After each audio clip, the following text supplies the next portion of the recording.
En un rincón olvidado del mundo, donde las colinas verdes se alzaban como guardianas de un pueblo pequeño y apacible, vivía Martín, un carpintero cuya vida parecía tallada con la misma precisión que sus muebles. Su taller, un lugar lleno de vida, olía a madera de roble, resina y el leve dulzor del barniz. Las paredes estaban cubiertas de herramientas desgastadas, cada una con una historia que contar, y el suelo crujía bajo el peso de años de pasos y sueños. Martín no era solo un artesano, era un alma cálida, de esas que hacen que cualquiera se sienta en casa con solo cruzar el umbral. Su risa resonaba como campanas en la plaza del pueblo, y su puerta siempre estaba abierta para quien necesitara un café, un consejo o simplemente un momento de paz. Los vecinos decían que Martín tenía un don, podía escuchar el corazón de las personas, incluso cuando ellas mismas no sabían qué decir. Pero el verdadero tesoro de Martín no estaba en sus muebles ni en su taller. Era su sobrino, Lucas, un adolescente de 16 años con ojos que brillaban como si guardaran un cielo estrellado y un corazón que, aunque herido, aún soñaba con un mundo más amable. Lucas no siempre había sido un chico de sonrisas fáciles. En su hogar, las cosas eran complicadas, como un rompecabezas al que le faltaban piezas esenciales. Su padre, Ricardo, era un hombre de ideas rígidas, forjadas en un tiempo que parecía no entender el mundo que cambiaba a su alrededor. Ricardo vivía atrapado en reglas que él mismo había dibujado, y su visión del mundo era tan recta como las líneas de las tablas que despreciaba en el taller de Martín por ser demasiado caprichosas. Cuando Lucas, con el corazón temblando y las manos sudorosas, se atrevió a confesarle que su manera de amar era diferente, Ricardo no lo aceptó. Sus palabras fueron como un viento helado que atraviesa la piel, cortantes y crueles, dejando a Lucas con una herida que no sangraba, pero dolía más que cualquier golpe. «Si no cambias, no eres mi hijo», le dijo una noche, con una voz que resonó en la casa como un trueno. Esas palabras se quedaron grabadas en Lucas, como si alguien hubiera tallado su dolor en piedra.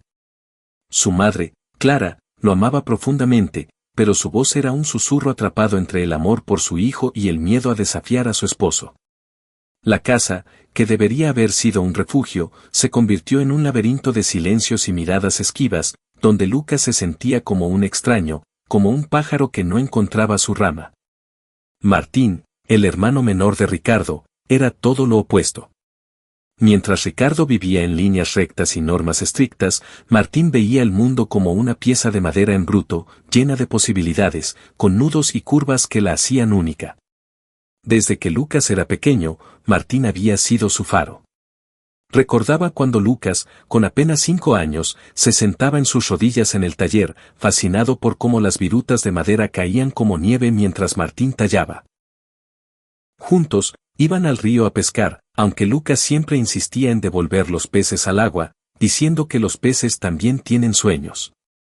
A los 10, Martín le regaló una guitarra vieja y le enseñó a tocar, aunque las lecciones terminaban en risas porque Lucas no podía mantener el ritmo y las cuerdas parecían tener vida propia. Para Lucas, Martín no era solo su tío, era su héroe, su confidente, su hogar. En los momentos más oscuros, cuando las palabras de su padre resonaban en su mente, Lucas cerraba los ojos y recordaba el olor a madera y la risa de Martín, y eso le daba fuerzas para seguir adelante. Una noche de tormenta, cuando Lucas tenía 15 años, todo cambió.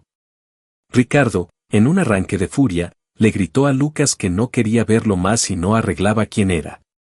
Esas palabras fueron el golpe final, un mazazo que rompió algo dentro de Lucas.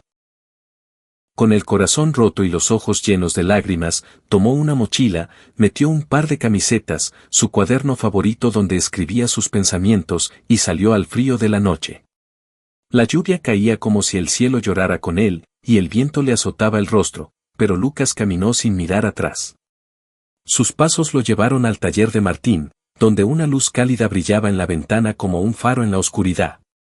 Cuando Martín abrió la puerta y vio a su sobrino empapado, temblando, con los ojos rojos y la mochila colgando de un hombro, no dijo nada. Solo lo envolvió en un abrazo que olía a madera y café, un abrazo que prometía sin palabras que todo estaría bien. Lucas se derrumbó en sus brazos, y por primera vez en mucho tiempo, sintió que podía respirar. Desde ese día, Lucas se quedó con Martín. Los primeros meses no fueron fáciles. Lucas vivía con el miedo de ser una carga, de no merecer el amor que Martín le ofrecía. Las noches eran las peores. Soñaba con las palabras de su padre, con la mirada de decepción que lo perseguía como una sombra. Pero Martín, con su paciencia infinita, sabía cómo sanar. Cada mañana, mientras preparaban el desayuno en la cocina del taller, con el sol entrando por las ventanas, Martín le decía: «Eres exactamente quien debes ser, pequeño. Tu corazón es un regalo, y yo estoy orgulloso de ti». Esas palabras, dichas con una sonrisa mientras cortaban pan o mezclaban huevos, eran como un bálsamo. A veces, Martín dejaba una nota en la mesa de Lucas con frases como «Eres suficiente» o «Tu luz ilumina este lugar», y aunque Lucas nunca lo admitía, guardaba cada nota en una caja bajo su cama. Poco a poco, esas palabras comenzaron a reemplazar las heridas con esperanza. Martín decidió que no solo sería el tío de Lucas, sino su padre en todos los sentidos. Inició el proceso para adoptarlo legalmente, un camino lleno de obstáculos que habría desanimado a cualquiera. Había formularios interminables, visitas de trabajadores sociales que hacían preguntas difíciles, y momentos en los que Martín temía que el sistema no entendiera su amor por Lucas. Pero él no se rindió. De día, trabajaba en el taller, tallando mesas y sillas con más cuidado que nunca, como si cada corte en la madera fuera una promesa a su sobrino. De noche, llenaba papeles, hablaba con abogados y soñaba con el día en que Lucas tuviera un hogar donde nunca dudara de su lugar. Durante ese tiempo, Martín y Lucas construyeron una rutina que era como un abrazo constante. Desayunaban juntos, hablando de todo y de nada, trabajaban en el taller, donde Lucas aprendía a usar las herramientas con torpeza pero con entusiasmo, y por las noches, se sentaban en el porche a mirar las estrellas, compartiendo historias y sueños. Martín le contaba a Lucas sobre su propia juventud, sobre los errores que había cometido y las lecciones que había aprendido, y Lucas, poco a poco, comenzó a abrirse, a compartir sus miedos y sus esperanzas. Cuando finalmente el juez firmó los documentos de adopción, Martín y Lucas lo celebraron con una cena sencilla pero llena de significado. Prepararon pizza casera, aunque la masa quedó un poco chueca, y limonada que sabía más a azúcar que a limón. Martín intentó decorar un pastel, pero el glaseado terminó pareciendo un mapa abstracto, lo que hizo que ambos se rieran hasta que les dolía el estómago. En medio de la cena, Martín levantó su vaso y dijo: «Por nosotros, pequeño. Por nuestra familia. Te prometo que siempre estaré aquí, y que nunca tendrás que dudar de cuánto te quiero». Lucas, con lágrimas en los ojos, solo pudo abrazarlo, sintiendo por primera vez que el mundo era un lugar donde podía pertenecer. Esa noche, mientras el pueblo dormía, Lucas escribió en su cuaderno: «Hoy supe lo que es tener un hogar. No es un lugar, es Martín». Con el tiempo, Lucas comenzó a florecer. En el taller, aprendió a trabajar la madera, y aunque sus primeras piezas eran torpes, una silla que cojeaba, una caja con bordes desiguales, Martín las colocaba en la entrada como si fueran obras de arte. «Mira esto», le decía a los clientes, señalando una mesa tambaleante que Lucas había tallado. «Mi chico tiene talento, ¿verdad?». Lucas se sonrojaba, pero en el fondo sentía un calor que lo llenaba de orgullo. También descubrió su amor por la escritura. En las noches, mientras el pueblo dormía, llenaba cuadernos con historias de amor, de aventuras, de personas que encontraban su lugar en el mundo. Escribía sobre héroes que vencían sus miedos, sobre corazones que aprendían a latir sin miedo, y sobre familias que se construían con amor, no con sangre. Martín leía cada página con atención, a veces con lágrimas en los ojos, y siempre decía: «Tus palabras son magia, Lucas. Van a llegar lejos». El pueblo, al principio, no entendió del todo la situación. Algunos susurraban, juzgaban, preguntándose por qué Martín, un hombre soltero, había decidido criar a un adolescente con un pasado complicado. Había rumores, miradas de reojo, comentarios que dolían como pinchazos. Pero Martín tenía un don para transformar corazones. Invitaba a los vecinos al taller, les ofrecía café y les mostraba las creaciones de Lucas. Hablaba de su sobrino con tanto amor que era imposible no sentirlo. Les contaba cómo Lucas había tallado una caja con un diseño de estrellas, o cómo había escrito un cuento que hizo reír a todos los niños del pueblo.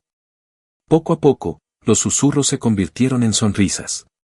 La señora Rosa, que vendía flores en la plaza, empezó a regalarle margaritas a Lucas cada vez que lo veía, diciendo, para el chico que hace brillar este pueblo. Don Pedro, el panadero, le guardaba los mejores bollos, y siempre le decía: come, pequeño, que los sueños necesitan energía. El pueblo comenzó a ver a Lucas no como el chico diferente, sino como el joven talentoso y amable que siempre tenía una palabra amable. Un día, Lucas conoció a Daniel, un chico nuevo que llegó al pueblo para trabajar en la librería local. Daniel tenía el cabello rizado, una risa que sonaba como campanas, y una forma de hablar que hacía que el mundo pareciera más ligero. Se conocieron cuando Lucas entró a comprar un cuaderno, y terminaron hablando durante horas sobre libros, sueños y la magia de las pequeñas cosas. Daniel no juzgaba, no cuestionaba. Cuando Lucas, tímidamente, le contó su historia, Daniel le tomó la mano y dijo: eres increíble, Lucas. No dejes que nadie te haga pensar lo contrario. Fue la primera vez que Lucas sintió que su corazón latía no de miedo, sino de esperanza. Las mariposas en su estómago eran nuevas, suaves, como si alguien hubiera abierto una ventana en su alma para dejar entrar la luz. Martín, al ver a Lucas tan feliz, no pudo evitar sonreír. Cuando Lucas le presentó a Daniel, Martín lo recibió como si fuera de la familia.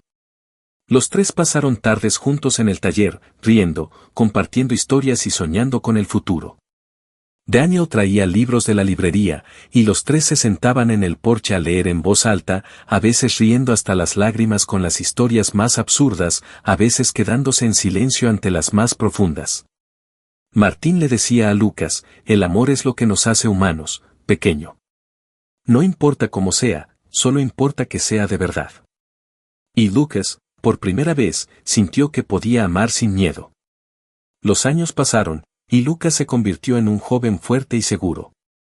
Publicó su primer libro, una colección de cuentos sobre el amor en todas sus formas, dedicado a Martín, el hombre que me enseñó a ser libre. Cada cuento era un pedazo de su corazón, una forma de agradecerle al mundo por el amor que había encontrado.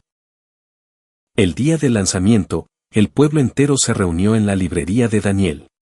Había globos, música y un pastel que, esta vez, Martín logró decorar decentemente, con estrellas de azúcar que brillaban bajo la luz. Ricardo no estuvo allí, pero Lucas ya no necesitaba su aprobación. Tenía a Martín, a Daniel, y a una comunidad que lo abrazaba tal como era. Durante la presentación, Lucas leyó un fragmento de su libro, y cuando terminó, el aplauso fue tan fuerte que resonó en las colinas. La señora Rosa lloraba, don Pedro aplaudía con sus manos llenas de harina, y Martín, desde el fondo, miraba con los ojos llenos de orgullo. Martín, con el cabello ahora salpicado de canas, sabía que no había sido solo él quien había salvado a Lucas, Lucas también lo había salvado a él. Le había dado un propósito, una razón para levantarse cada día con una sonrisa. Juntos, habían construido un hogar lleno de amor, risas y la certeza de que, sin importar lo que el mundo dijera, siempre tendrían el uno al otro. Pero la historia de Martín y Lucas no terminó ahí. Se convirtió en una leyenda en el pueblo, una historia que los mayores contaban a los niños y que los jóvenes repetían en las noches de verano. El taller de Martín se transformó en un lugar de encuentro, donde personas de todas las edades compartían sus sueños y sus miedos, sabiendo que siempre encontrarían una taza de café y un corazón dispuesto a escuchar. Lucas y Daniel siguieron escribiendo su propia historia. Se mudaron juntos a una casita cerca del río, donde plantaron un jardín lleno de margaritas en honor a la señora Rosa. Lucas seguía escribiendo, y sus libros comenzaron a llegar a otros pueblos, a otras ciudades, a otros corazones. Daniel, con su librería, se convirtió en el guardián de esas historias, asegurándose de que cada persona que entrara encontrara un libro que le hablara al alma. Juntos, organizaban noches de lectura en el pueblo, donde niños, abuelos y todos los demás se reunían para escuchar cuentos bajo las estrellas. A veces, Martín se unía, tocando su guitarra desafinada y haciendo que todos rieran con sus intentos de cantar. Martín, aunque más viejo, seguía tallando madera, pero ahora con la ayuda de los jóvenes del pueblo, a quienes enseñaba no solo a trabajar la madera, sino a trabajar sus corazones. Les decía, la madera es como la vida, a veces hay nudos, a veces se quiebra, pero siempre puedes hacer algo hermoso con ella. Y cuando alguien llegaba al taller con el corazón roto, Martín lo escuchaba, le ofrecía café y le recordaba que el amor siempre encontraba un camino. El taller se convirtió en un símbolo de esperanza, un lugar donde las diferencias no separaban, sino que unían. Un día, años después, Lucas recibió una carta. Era de su madre, Clara. Había encontrado uno de sus libros en una librería lejana, y las palabras de su hijo la habían tocado de una manera que no esperaba. En la carta, le pedía perdón por no haber sido más fuerte, por no haberlo protegido como merecía. Le decía que lo amaba, que siempre lo había amado, y que esperaba, algún día, poder abrazarlo de nuevo. Lucas lloró al leerla, pero no con tristeza, sino con una mezcla de alivio y amor. Respondió la carta, invitándola a visitarlo, y cuando Clara llegó al pueblo, fue Martín quien la recibió con un abrazo, como si el tiempo no hubiera pasado. Ese día, bajo el roble del taller, madre e hijo hablaron durante horas, reconstruyendo puentes que parecían rotos para siempre. La vida en el pueblo continuó, como siempre lo hace. Las colinas seguían verdes, el río seguía cantando, y el taller de Martín seguía siendo un faro de luz. Lucas, ahora un escritor reconocido, viajaba por el país contando historias que inspiraban a otros a amar sin miedo. Daniel lo acompañaba, siempre con un libro en la mano y una sonrisa que iluminaba cualquier habitación. Martín, con su guitarra desafinada y su risa inconfundible, seguía siendo el corazón del pueblo, el hombre que enseñó a todos que el amor no tiene reglas, solo verdad. Y cada noche, antes de dormir, Lucas miraba al cielo y daba gracias. Gracias por el tío que se convirtió en su padre, por el amor que encontró en Daniel, por la comunidad que lo abrazó, y por un mundo que, aunque imperfecto, siempre tenía espacio para la bondad. Porque, al final, la historia de Martín y Lucas no era solo la suya, era la historia de todos los que alguna vez necesitaron un hogar, y lo encontraron en el corazón de alguien que los amó sin condiciones.